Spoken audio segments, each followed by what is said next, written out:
You ask Tiger to solve. This deals with linear equations with one unknown. The final result is q equals -65. Let's solve it step by step.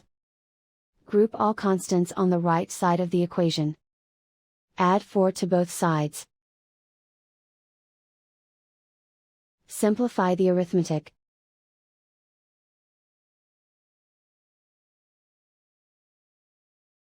Isolate the q.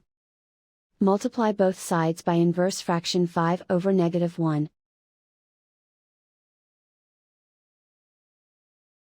Group like terms. Multiply the coefficients. Simplify the arithmetic.